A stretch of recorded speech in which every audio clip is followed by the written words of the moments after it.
Let's see how to increase WP memory limit in Hostinger.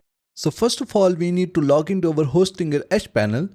Now from the left menu, we are going to click on websites and then click on website list.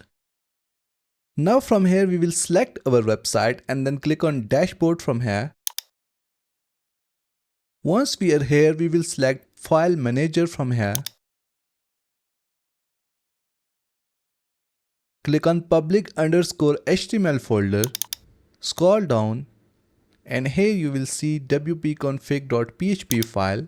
Just right click on it and then click on edit.